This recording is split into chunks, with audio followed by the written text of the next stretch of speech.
Welcome back to Conversation by IYC. Today, I'm joined by Marnix Hoekstra from Vripack, a studio renowned for shaping some of the world's most distinctive and forward-thinking yachts on the water.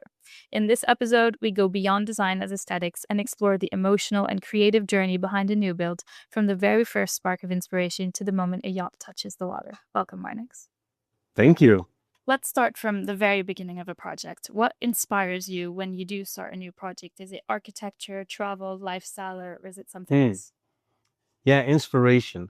So the basic form of inspiration really comes from the clients themselves because they're central to the process we run in the company.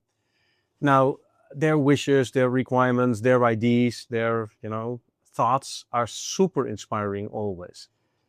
I do couple that with everyday inspiration, I want to say. So just being out. Here at the Palm Beach Boat Show, walking around, just seeing architecture, visiting museums. We regularly with the studio do what we call trend walks. So we try to look up a little bit the scruffy side of town, particularly big cities like London and Berlin are really good for this. And then just meet up with local artists or jewelry makers or fashion designers and just talk with them, what inspires you, what you see happening in the world. So that inspiration is super broad, to be honest.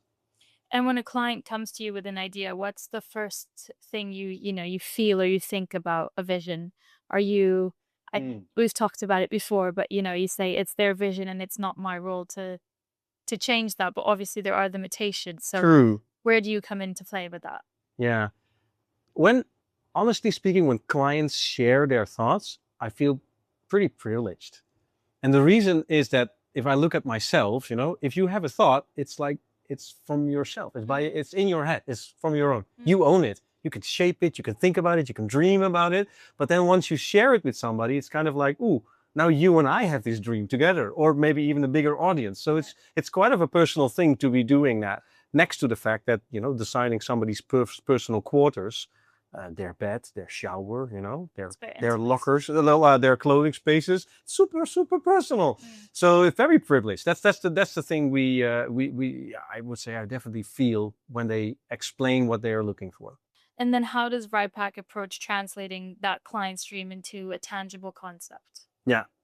From there, it's really starting with a blank piece of paper, start to sketch old-fashioned with a pencil and draw perspectives of the boat, draw different layouts, come with solutions if they want to have a separate toilet but not a separate shower, and then her bathroom should be bigger but his bathroom. I mean, there's just all these kind of things. You really start just playing with the architecture of that. And the great thing what we have in the studio, of course, is that we have naval architects supporting that, interior designers. So the whole team brainstorms and huddles together, and therefore the speed of development and the depth of the creations is just very fast. Right. So then how do you what is the process then of balancing the aesthetics, the functionality, the technical, all that has to come together from a drawing into, tangible products? Yeah, that comes together exactly at that point. Well said. So it's there like, if they want to have a fifth stateroom down below, do we have the water lines? Do we have the beam of the boat at that location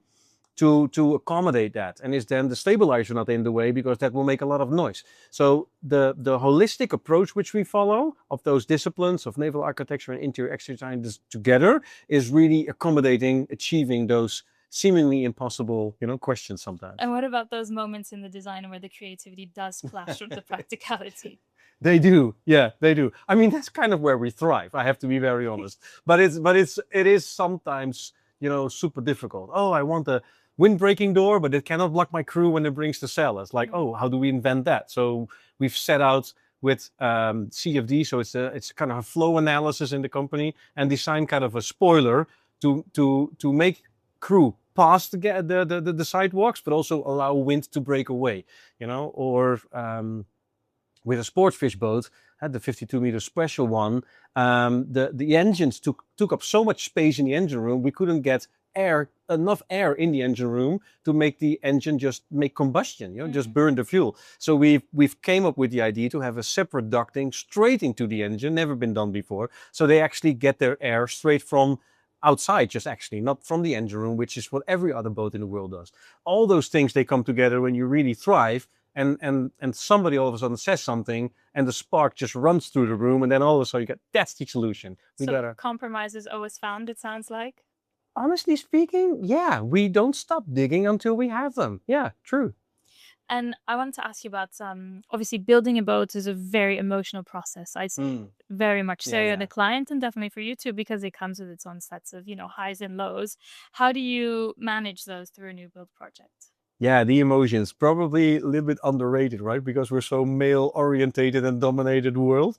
But particularly, I guess, for creatives like myself, it is very emotional because it is so personal. You spend so much time together. You're privileged to spend so much time with these very bright minds of the world together and come up with ideas they haven't thought about. So that's already pretty emotional. And then, you're sharing your ideas. So you got to depart from that. They're actually taking kind of your idea to the water. You're not joining them, so that's kind of like a little bit of an emotion there. I want to say it's where you really see the team come together super strong. You openly talk about that. We have a very open culture because we have this open plan layout in the studio. Everybody openly talks about that. Or in the end, there's always cake in the canteen to pick you up. And in the end, it's a very rewarding process. Yeah. It's super rewarding to hear the stories of the crew when things work well, from the clients if they go on their voyages and holidays and get pictures back of the kids jumping in the water, of the diving board you thought of in the swim platform. Yeah, no, it's very rewarding. And you, as the designer, the first time you see that yacht you designed touch the water, what's that feel like? I'll tell you, if a yacht touches the water, I'm always like a little bit in the corner. I'm out of the crowd. It's pretty intense for me because it's really there's like a kind of an end moment after 4 or 5 years because it's a long moment of time, right? We can't really speed that up a lot yet, and then all of a sudden she's in the water and she does what she needs to do, and she'll probably will leave soon, and you might not see her again. So that is I'm mostly a little bit away in the corner thinking, contemplating the years which we've had. Yeah. And it's the same time and time again? And yeah, that's unfortunate. You know already from the beginning it's going to happen at the end. Have there been moments where a client's reaction to their yacht hitting the water has deeply impacted you? Yeah, no, of course. I mean, there's the whole ride of building something so unique as a private yacht. I guess it's beyond building a beautiful house or even owning an island or whatever, or a plane, because more people have that. But to do your own yacht, it is very emotional. It particularly becomes so when their kids are involved or grandparents, and they're so proud because they've achieved something in life, which is of a very high esteem. Or they're able now to make that one voyage, which they always wanted to make. I remember one of our clients really wanted to bring his son back to Japan, where he originated from, but he had the idea to do that with a boat. And when they finally made that voyage, you can just understand what a lifetime achievement that is for somebody. I think yachting is very much a legacy asset, if anything. Yeah, well said. Yeah, I agree very much. Vripack is known for its innovation. What trends or technologies are exciting you most today? Well, thank you for the compliment. Noted. We're living in a super cool time. I call this a time of abundance where we are in now. And the reason I think this is a time of abundance or heading there soon is because we have this convergence of all these technologies rising together. So obviously we see everything which is happening with AI and computer power, but don't forget we also have nanotechnology, and we have microfabrication with 3D printing. Cleaner energy is coming massively to the rise, and all these things are happening at the same time, and they're actually converging and strengthening each other. It's a very, very, very cool time to be designing boats at the moment. And what advice would you give to someone who's considering maybe it's their first new build yacht, or maybe their first new build yacht with you? Yeah, come to us. No, no. I argue. Find first and foremost, obviously, a yacht designer with a technical background, because it's often overlooked how technically complex these machines are, and you want to bring your family safe to sea.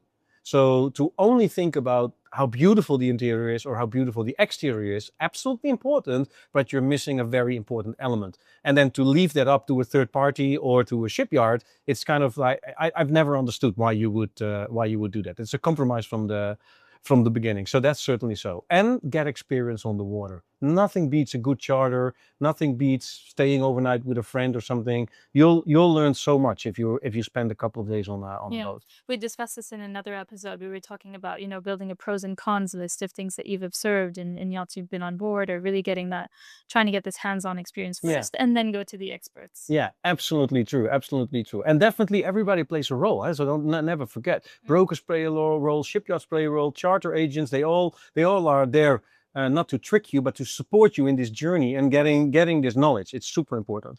And if you could leave one piece of wisdom for the future yacht designers or owners, what would it be? Listen really well. Listening is an act which is often forgotten. Everybody loves to talk. For sure, I'm one guilty of that.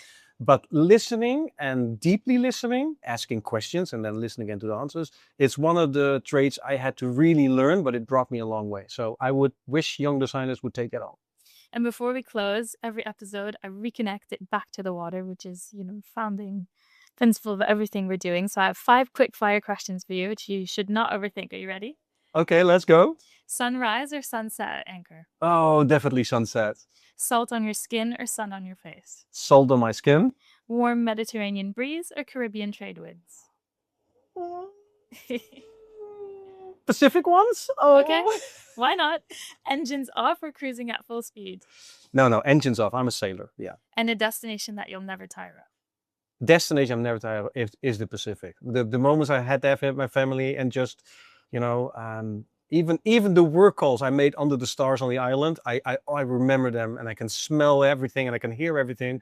Yeah, that's not something I'll forget easily. But thank you, Marnix. Thank you.